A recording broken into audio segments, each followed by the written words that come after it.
Halo, selamat datang Tuan dan Nona, kembali lagi bersama saya Kai. Di video kali ini kita akan membahas hal yang santai-santai dulu, di mana aku akan membagikan pengalamanku selama di Australia dan gangguan-gangguan astral yang terjadi selama aku di sana. Mungkin video ini tidak akan panjang karena memang tidak terlalu banyak yang terjadi, tapi ada beberapa hal yang menarik. Oke, kejadian ini sudah cukup lama saat aku masih ada di Australia. Saat itu aku di sana menggunakan working holiday visa, di mana aku tinggal di sebuah daerah yang agak jauh dari pusat perkotaan, karena memang biaya di sana jauh lebih murah dibandingkan dengan daerah yang dekat dengan perkotaan. Memang jadi jauh lebih sulit untuk mencari pekerjaan jika jauh dari perkotaan.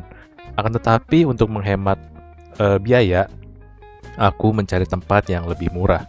Saat itu aku tinggal di sebuah suburbs yang bernama Hurstville. Sebuah daerah yang sangat asri di mana perumahan masih belum padat dan dipenuhi dengan alam yang masih sangat terbuka.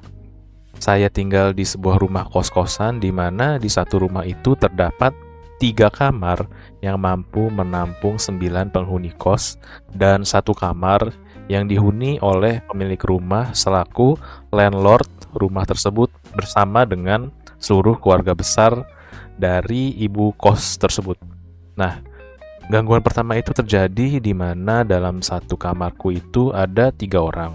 Masuk aku dan salah satu temanku itu suka sekali dengan lilin aromatik, sehingga dia suka menyalakan lilin tersebut di pojok kamar.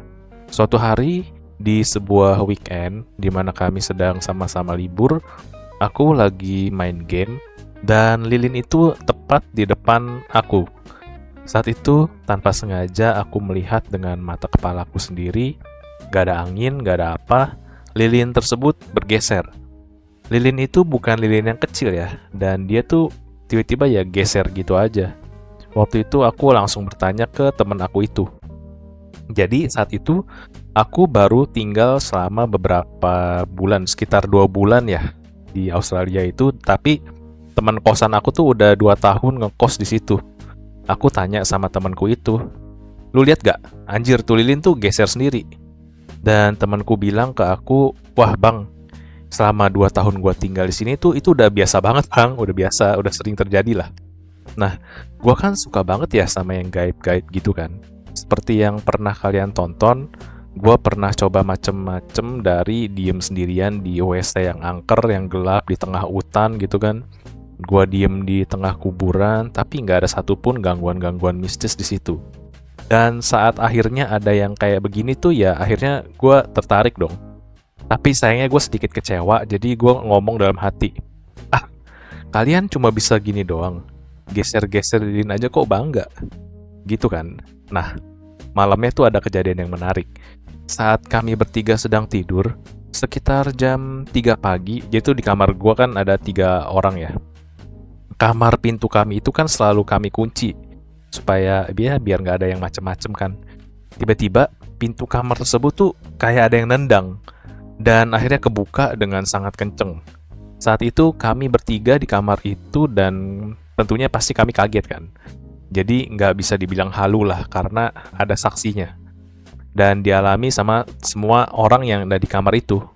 Karena suaranya yang sangat besar, jadi seisi rumah di kosan tersebut terbangun. Dan ibu kos pun marah sama kami karena anaknya yang masih berumur sekitar 2,5 tahun itu nangis, dan tentunya kan pasti marah karena memperlakukan properti dengan kasar kan. Kami pun minta maaf dan bilang bahwa bukan kami yang melakukannya. Ibu kos pun tidak percaya dan akhirnya beliau melihat CCTV yang dipasang di rumah tersebut. Jadi di rumah itu tuh hampir di setiap ruangan, di setiap ruangan dan di setiap sudut tuh ada CCTV-nya. Ya tentunya nggak di kamar pribadi ya. Hanya saja kan memang di dalam situ kan ada 9 anak kos. Untuk mencegah hal-hal yang tidak diinginkan, jadi dipasang CCTV hampir di setiap sudut ruangan. Setelah dilihat CCTV-nya, ternyata benar-benar nggak ada sama sekali orang atau apapun yang ada di pintu tersebut, dan pintu yang dikunci itu terbuka dengan kasar dengan sendirinya. Sejak saat itu akhirnya ibu kos pun bercerita tentang kebingungannya. Apa mungkin memang karena ada sesuatu di rumah tersebut sehingga anaknya yang masih kecil tersebut suka menangis di jam-jam tertentu setiap malam. Nah, kejadian aneh kedua itu terjadi di mana sebenarnya hampir setiap hari makananku saat di sana itu selalu sama. Brokoli, ayam, tuna, dan toge. Di mana itu udah paling murah, proteinnya dapet, seratnya dapet, karbonya ya dapet juga pasti kan. Hampir setiap hari makananku tuh ya itu-itu aja. Selain mudah disiapkan, tinggal dioseng-oseng aja dan rasanya ya nggak buruk-buruk amat. Jadi setiap Sabtu aku belanja ke 4 hal tersebut, udah kusiapkan dengan rapi, dipotong-potong dan dimasukkan kulkas supaya saat butuh tinggal ya dioseng-oseng aja. Jadi semua bahan tersebut tahan sekitar 4-5 hari. Memang saat di sana jujur aja hampir setiap hari aku tuh takut dan gelisah. Secara kan aku sedang merantau dan jauh banget kan dari negara sendiri. Jadi hampir dalam melakukan segala hal, aku tuh berdoa dengan tujuan untuk menenangkan hati dan pikiran kan. Bahkan setiap bahan makanan yang aku bisa makan, aku selalu berdoa dalam hati, ya Tuhan, terima kasih atas makanan ini, sangat bergizi dan dapat memenuhi kebutuhanku setiap hari. Nah, karena aku makan itu setiap hari, ibu kosku pun jadi notice kan. Dan dia bertanya, "Kai, kok brokoli, sayur-sayuran, dan ayam-ayam yang kamu taruh di kulkas itu tahannya fresh banget ya, bisa sampai 5-6 hari. Aku aja sehari 2 hari aja udah basi loh. Kita kan belanja juga sama-sama di Woolies, jadi supermarketnya itu namanya kan Woolworth, kita sebutnya Woolies di sana.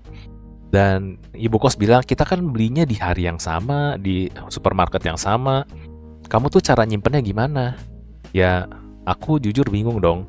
Benar-benar tuh aku siapinnya cuma setelah aku beli, aku cuci, aku potong-potong, terus masukin toples dan langsung masuk ke kulkas. Nggak ada cara yang spesial kan? Dan beliau juga sama aja, nggak ada cara yang beda. Dia pun mengira ada cara khusus yang aku tahu yang beliau tuh nggak tahu, karena aku juga pernah cerita kalau aku tuh udah pernah jualan makanan di GrabFood kan. Aku sempet jualan nasi ulam selama 18 bulan lah di GrabFood. Jadi mungkin aku tahu teknik-teknik yang beliau nggak tahu. Tapi ya ternyata ya emang nggak ada yang spesial, cuma gitu doang caranya. Alhasil hal tersebut masih menjadi misteri. Sayur-sayuran aku tetap fresh, tapi sayur-sayuran beliau tuh cepet banget basinya. Saat itu aku berpikir, apa bener kayak yang aku baca-baca ya? Tempat yang banyak astralnya bisa buat makanan jadi lebih cepat basi. Apa benar astral itu perantaranya beneran bakteri ya? Secara ya yang bisa bikin basi itu cepet kan? Ya bakteri, suhu, dan ya macam-macam. Tapi bakteri itu kan yang paling berperan ya. Dan kulkas kami pun memang terpisah sebenarnya. Kulkas untuk anak kos dan kulkas untuk keluarga besar ibu kos. Nah, semua itu masih menjadi misteri sampai akhirnya aku belajar dan mengambil kelas supranatural saat ada di sana. Dan kelas itu nggak lama terjadi setelah percakapan tersebut ya. Saat itu guruku sempat bilang, "Wah, tempat kamu tuh di sana ramai banget ya." Dan sempat disuruh minggir juga sama guru aku tuh ya. Jadi tuh yang ada di sana disuruh menjauh dulu sama beliau. Entah apakah diusir atau emang cuma nyingkir sesaat aja, tapi sejak hari itu, anak ibu kos tidak pernah nangis lagi malam-malam, dan sayur-sayuran yang disimpan ibu kos jadi awet. Sampai ibu kos itu bilang, "Kai, kok sejak percakapan kita kemarin itu, sayur-sayuran di kulkas jadi lebih awet ya?" Ya, aku sih cuma bilang, "Wah, saya nggak tahu ya bu. Secara gua sendiri kan nggak bisa buktiin apa yang terjadi, gua nggak bisa lihat, dan gua benar-benar nggak tahu apa yang terjadi." Dan beberapa malam setelah itu baru pertama kali akhirnya aku ketindihan. Jujur selama ini yang paling sering ketindihan itu kan adik-adik aku ya. Dan aku benar-benar ngarep banget buat merasakan ketindihan itu kayak gimana sih. Dan baru pertama kali akhirnya ketindihan di Australia itu. Dan sosok yang kelihatan sih bentuknya ya laba-laba, tapi ya gak tahu juga itu halu apa enggak. Yang paling menarik, setiap kali aku berangkat kerja, sekitar jam 5 pagi, jadi tuh di sekitar tempatku tinggal itu ada sebuah taman yang sangat luas. Dan setiap aku jalan ke stasiun, aku selalu melewati taman itu. Ternyata orang-orang Australia sangat spiritual sekali, di mana jam 5 pagi aja tuh mereka udah bermeditasi bersama-sama. Baik dari yang muda sampai yang paling tua. Pengen banget sebenarnya ikutan, tapi harus udah sampai tempat kerja sebelum jam 6 pagi. Gak banyak yang bisa diceritain dan mungkin cuma sampai di situ aja kisahku mengenai gangguan-gangguan gaib selama di Australia. Tapi supaya video ini ada nilainya, aku bagikan sedikit perbincanganku dengan salah seorang nenek yang aku jumpai di taman tersebut saat beliau sedang bermeditasi. Saat itu sedang weekend dan aku lagi libur kerja karena kemarinnya aku lembur, aku jadi bangun kesiangan sehingga nggak sempet ikut mereka bermeditasi. Jadi aku datang terlambat dan sesi meditasi pun sudah selesai. Saat itu ada nenek yang masih bermeditasi saat yang lainnya udah bubar. Karena aku terlambat, jadi aku hanya duduk-duduk aja di sana sambil menikmati suasana taman tersebut. Saat beliau selesai, aku memberanikan diri bertanya pada beliau, "Maaf, bolehkah saya bertanya sesuatu? Mengapa Anda bermeditasi?" Dan beliau pun menjawab, "How else can I hear my own self talking?" Aku pun terdiam sambil berterima kasih kepada beliau sambil mencerna makna dari jawaban tersebut sambil beliau pergi dijemput mungkin oleh saudaranya ya.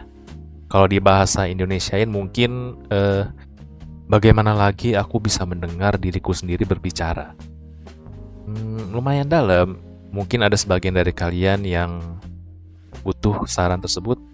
Tapi ya, semoga di akhir kata, terima kasih Tuan dan Nona sudah menonton video ini. Semoga setelah menonton video ini, langkah dan hati kalian menjadi lebih ringan dan sedikit cahaya kembali dalam gelapnya hari Anda. Saya Sasa Kurakai, terima kasih.